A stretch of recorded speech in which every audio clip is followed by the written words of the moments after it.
as we're planning for the new year, right? Let's make some resolutions. Come to one of the workshops. Doesn't hurt you.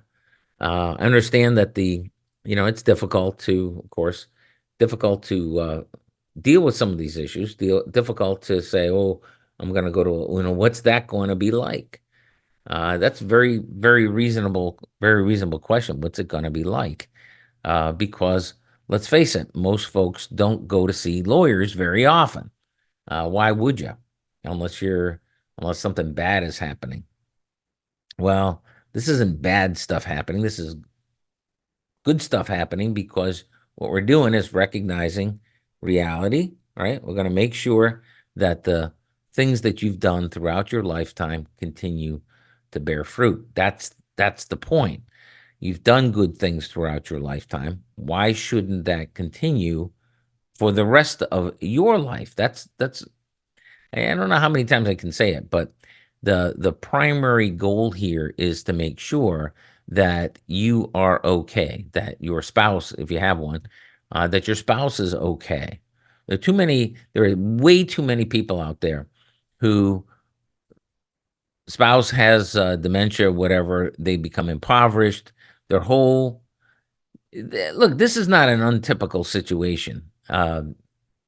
We've seen it so many times where one spouse cares for the other, and it could be the husband caring for the wife. That's the other thing. People like, oh, it's always women caring for men. No, it isn't. I mean, in fact, the New York Times, and this was years ago, came out with a thing that over 40% of caregivers are men. Okay, so you think, oh, it's all women doing this. Well, no, it isn't actually. Women are 2/3 of Alzheimer's victims are women.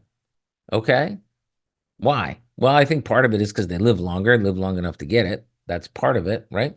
But you got an awful lot of guys out there who are caring for their spouses who have dementia. But 2/3 of the victims are women.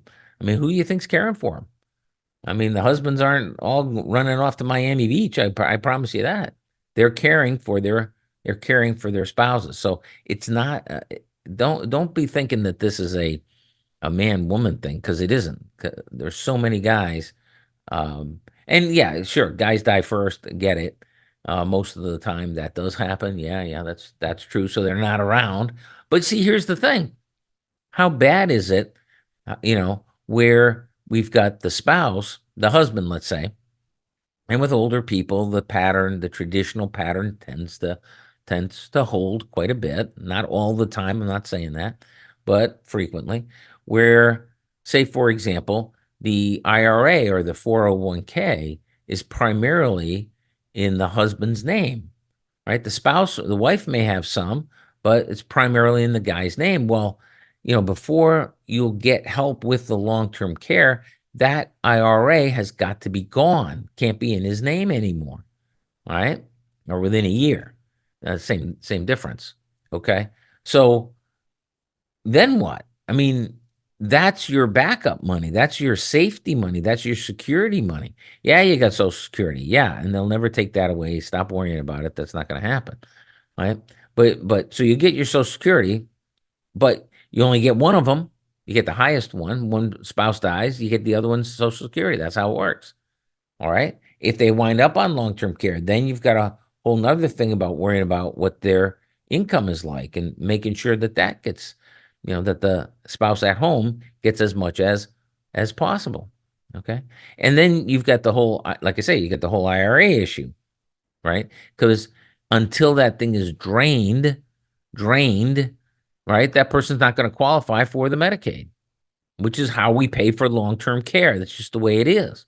And what we're seeing is kind of interesting because older folks, before IRA 401k became more popular, like in the 80s, right? 80s and 90s, that's when they started becoming more popular. So like our World War II Korea vet era, folks, they didn't have IRAs to worry about. We've got a lot of folks now where the family security is in the IRA, 401 or 401k or 403b or 450, all those plans. What's the spouse supposed to do when that person passes and they don't qualify for any assistance until the money's all gone. What's that spouse supposed to do moving forward? Well, the good news is that there are things that can be done there. We can move this IRA from one spouse to the other. Okay, we've been able to do that for years. Recently, a couple of years ago now, the Court of Appeals upheld that the ability to use the spouse's IRA to move spouse's IRA from one spouse to the other. You have to go to court to do it. It's not the simplest thing in the world, but it's doable. Better than being broke. It's better than losing the security that you've built up over all these years. Seems like to me. So that's one of the things that we're doing. And you've got to plan, when you plan ahead, the things that you've built up throughout your lifetime can continue to serve you, even if bad things happen, like long-term care, right? You already paid for the benefit, like Social Security. You paid for it, you paid in, you get back. Like Medicare, you paid in, you get back.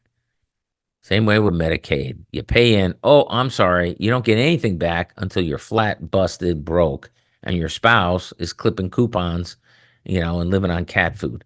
Oh, that's a good deal. What? How did that? Why? Why? That's the way it is. It doesn't have to be that way. You can reshuffle the deck. You can say, no, I paid for this. I want my security unimpeded. I want my security, to continue on. And it's easy to find out. This is why we're doing the whole workshop model, right? It's like, look, here are the things that you may not have known about. Here are the things that there's a lot of misinformation about. Here's how we fix this. And you do it in a group meeting with a whole bunch of other folks just like you. That's our new model. So go to the website, davidcarrierlaw.com.